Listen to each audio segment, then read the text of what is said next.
keyboard studies here at Southwestern, and I'm very pleased about tonight's recital, and I'm happy to welcome you here. Just a couple of housekeeping things. If you need to leave at any point, please try and leave between numbers so as to be less of a distraction to the performer. And take this opportunity to silence all your cell phones and other noise-making devices. The recital is being live streamed, and it will be archived on the university webpage. So if you know someone that would like to be here, tell them to go to the university Facebook page where they can find a link. And otherwise, you can go to the website for the Department of Music and click on the poster for this recital in the archive section, and it will take you to a recording of tonight's recital. Tonight's recital is a junior recital. These are not a requirement of the degree, but they're often a requirement of the teacher. So Lindsey has prepared and worked very hard, and we chose a theme that was meaningful to her. So you'll see that coming through in this program. Please also notice the upcoming recitals on the back of the program. We have another junior recital on Sunday. Our new woodwind ensemble has a recital on Monday. Our orchestra, featuring a classical guitar, will be on Wednesday. And the University Singer Spring Concert will be at Broadway Baptist Church in Fort Worth. I invite you to make the trek up a beautiful space, and it's the largest organ in Texas. We'll feature that in that program. And then a couple of senior recitals also. So for now, sit back and relax, and thank you again for coming.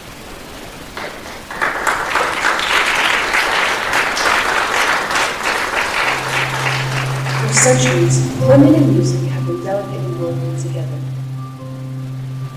Music was written for a woman, or a woman would inspire the music. Either way, the world kept turning. But what happens when a woman decides she wants to write her own piece? There were those who told them they were foolish. Others said they were incapable. This didn't stop women. They composed in secret, sometimes under an alias. Others even gave their compositions to their brothers, just so that their music would be exposed to the world. Tonight, we are admiring some of the most influential female composers of history. Thank you for joining me in honoring the women who came before me.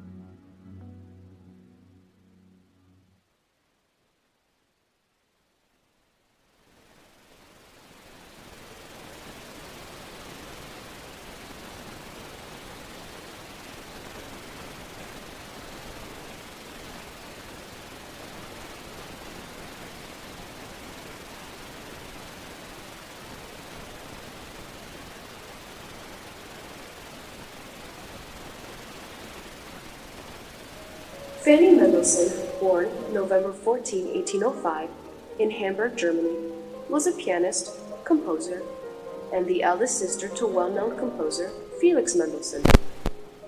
Fanny is said to have been as musically talented as her brother, and the two children were given the same music teachers. Felix readily admitted that his sister played the piano better than he did, and Fanny remained his chief musical advisor until he left home. Fanny married the Prussian court painter Wilhelm Hensel in 1829. All had seemed to be in order for the upcoming marriage, but then her brother Felix fell out of a carriage and injured his knee while still abroad, making it impossible for him to travel to the wedding. Felix had intended to provide the music for the ceremony, but this did not materialize in time, leaving Fanny in a bit of a predicament. She had never composed music for the organ before, but decided to seize the moment on September 28, 1829, writing a prelude in F major. The story gets better, as a moment of panic arose when Fanny was unable to locate the Bach Pastorella score intended for the recessional. Fanny began composing the evening before the wedding, and shortly after midnight, finished the recessional in G major. Fanny wrote about 500 musical compositions in all. 6 of her songs were published under Felix's name in his 2 sets of 12 songs, while the few works published under her own name include several collections of short piano pieces, some lieder, and a piano trio. Most of her remaining works exist only in manuscript. This is Fanny Mendelssohn's Prelude in F major.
Anna Bon di Venezia was born between 1738 and 1740 in either Russia or Venice. She was child to a couple who worked in opera productions, her mother as a singer and her father as a librettist and set designer. Bon entered the Ospedale della Pietà in Venice as a student at the tender age of 4, arriving in the wake of Antonio Vivaldi's prominence there. She studied at the Ospedale through the end of 1754. In 1755, Bon and her parents accepted a position within the Bayreuth-based court of Princess Wilhelmine of Prussia, a royal who was also an accomplished musician. At this point, Bon's first published works appeared in Nuremberg. With the princess's death in 1758, the Bons realized they were no longer needed in Bayreuth and gradually returned to touring. In 1762, the Bons were employed in the court of Prince Nikolaus of Esterhazy in Eisenstadt. Anna Bon's mother took part in operas written by Nikolaus's chief court composer, Franz Joseph Haydn. In 1767, Bon married an Italian singer and settled down in Hildburghausen. Nothing more is known of her whereabouts.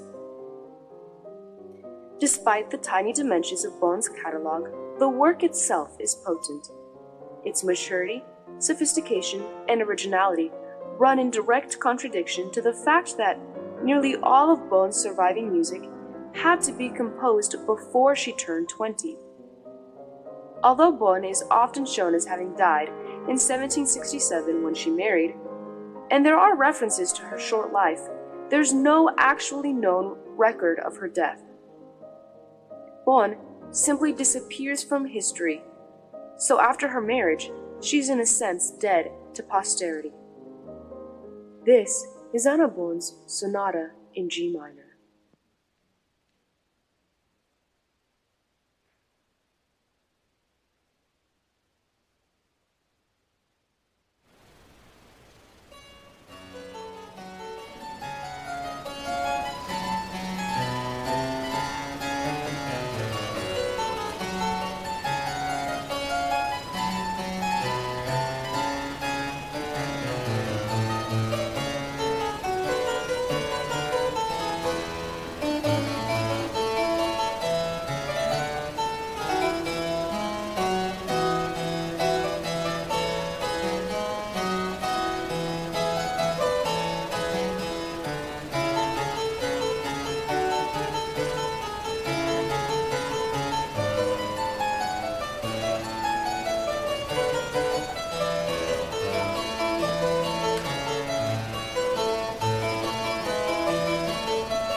Lindsey Johnson is a girl from Texas who once had an assignment due in Music Theory that Dr. Howard is having her include in the program. In this assignment, she was instructed to write a minuet in classical style, following certain guidelines. The idea was to make this composition stylistically correct, as well as personal and musical. The minuet needed to be 16 measures in 3/4 meter. The first 8 measures were to be constructed as 4-measure phrases or sentence structure. The second 8 measures were to be constructed the same way, but needed to include harmonic disturbances that would lead to re-establishing the tonic and ending with an authentic cadence. I decided to write my minuet in D major with 4-measure phrases. In the first 4 measures, notice that the voice to melody switches between the right and left hands. I implemented a lot of sequences because reusing material moved a step lower or higher is easy to do but adds a lot to the piece. The last 8 measures are also written in 4-measure phrases. In the first 4 measures, please enjoy a wonderful chromatic line that is played in the left hand initially and mimicked in the right hand 2 measures later. The last 4 measures restate an idea that was used in the original 8 measures, but this time, by playing the sequence in both hands, thirds apart, it creates a more full sound. This is Mon Petit Minuet.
Margaret Sandreski was born on April 28, 1921, in Macon, Georgia, United States.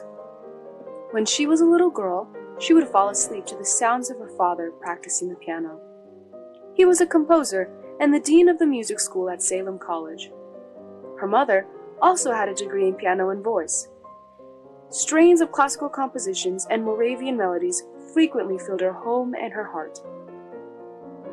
By the time Sandreski was learning her ABCs, she was playing the piano and writing her own music. Margaret Sandreski was the 4th generation of professional women musicians in her family. As a student, she attended Salem College in North Carolina, and after graduating attended the Eastman School of Music, with additional study under a Fulbright grant in Frankfurt, Germany. Later, she returned to Salem College as a professor of music, teaching for 36 years, beginning in 1950. She also held teaching positions at the Oberlin Conservatory of Music in Ohio, and the University of Texas at Austin, and UNC School of the Arts, where she founded the organ department. As an internationally acclaimed composer, Sandreski has published an impressive body of works, including dozens of compositions for chorales and large and small ensembles. For her works on the organ, Sandreski was the recipient of the 2004 Distinguished Composer of the Year Award of the American Guild of Organists. There is a Withered Rose is a meditation piece on a Sicilian folk poem from a collection of poems written by Gavin Maxwell in 1960. This poem, titled Ascensions of the Virgin, is a poem of Virgin Mary. There is a withered rose, and Mary ascends and gone to heaven. This is Margaret Sandreski's There is a Withered Rose.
Clara Schumann was born in Leipzig on September 13, 1819, to Friedrich Wieck and Marianne Wieck. From an early age, Clara's career and life were planned down to the smallest detail by her father. She received daily 1-hour lessons and had to practice for 2 hours, using the teaching methods her father had developed. In 1828, at the age of 9, Clara performed at the home of a family friend. There, she met another gifted young pianist who had been invited to the musical evening. His name was Robert Schumann. Schumann admired Clara's playing so much that he asked permission from his mother to stop studying law, which had never interested him much, and take music lessons with Clara's father. He moved into the Wieck household as a piano student of Friedrich's by the end of 1830, when she was only 11 and he was 20. In 1837, when she was 18, he asked for her hand in marriage, and she accepted. Robert then went to ask her father for Clara's hand in marriage. Wieck strongly opposed to the marriage as he did not much approve of Robert and refused his permission. Robert and Clara had to go to court and sue Friedrich. The judge's decision was to allow the marriage, which notably took place on September 12, 1840, the day before Clara's 21st birthday. In the spring of 1853, a young 20-year-old Johannes Brahms presented himself at the Schumann's home. He played some of his own piano solo compositions, and both Schumanns were deeply impressed. Robert published an article highly praising Brahms. Clara wrote in a diary that Brahms seemed as if sent straight from God. Sadly, in 1854, Robert attempted suicide by jumping from a bridge, and was then committed to an asylum per his request, where he spent the last 2 years of his life. During his absence, Brahms was a strong presence in Clara's life, and a series of letters were shared between the two, known to contain Brahms' strong feelings for Clara. We have no record of Clara reciprocating the love. Some theorize that Brahms' music can be described as forlorn due to the unrequited love. Clara was an accomplished composer, though the bulk of her compositions were written before the age 36. At age 14, she wrote her first piano concerto with some help from Robert Schumann, and performed it at age 16 in Leipzig with Mendelssohn conducting. Later in life, Clara Schumann became an internationally renowned concert pianist. Over 1,300 concert programs from Schumann's performances throughout Europe have been preserved. She dedicated many of her performances to her husband Robert, so that his works would not die with him. This is Clara Schumann's Theme and Variations.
Emma Lou Dimer was born in Kansas City, Missouri on November 24, 1927.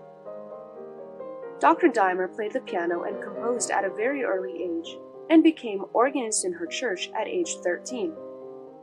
Her great interest in composing music continued as she majored in composition at the Yale Music School and later at the Eastman School of Music. She studied in Brussels, Belgium on a Fulbright scholarship and spent 2 summers of composition study at the Berkshire Music Center. She is an active performer and, in the last few years, has given concerts of her own music at Washington National Cathedral, Grace Cathedral in San Francisco, Cathedral of Our Lady of the Angels in Los Angeles, and elsewhere. I first heard the following piece on Naxos while browsing for new organ repertoire. Fiesta sounded like fun, so I listened to it. In the first 6 measures, I knew that I had to play this piece. Quickly, I began searching for it online. First, I tried all the free databases of music. Nothing. I tried searching for the current print editions of the music, willing to pay to find the score. I still couldn't find anything. I finally reached out to Dr. Howard and asked him to search the dusty, dark corners of online music to find this piece, and we were unsuccessful again. I began to despair, thinking I would never find the scored music. Dr. Howard, determined, decided to contact the composer herself. Dr. Dimer is currently 91 years old, and I was certain his attempts wouldn't result in anything, but there was no harm in trying, so he emailed her. Within the day, Dr. Dimer responded. She informed us that the score is hard to find because the company that originally published the piece is no longer in business. However, she kindly attached a PDF of the piece for free. Dr. Dimer was thrilled to share her music with me for this evening, and I'm excited to share it with you. I hope you all enjoy this final piece as well as the entirety of this recital. I wanted to say thank you to our IT team, Kenton, and especially Dr. Howard for preparing me for this evening. I want to thank you all for coming to support me. I hope you enjoyed this recital as much as I enjoyed presenting it. There will be a wonderful reception after the recital, provided by Taylor Weaver Bakery, in the lobby. I hope you will join me there. Thank you all for coming this evening, and enjoy Fiesta!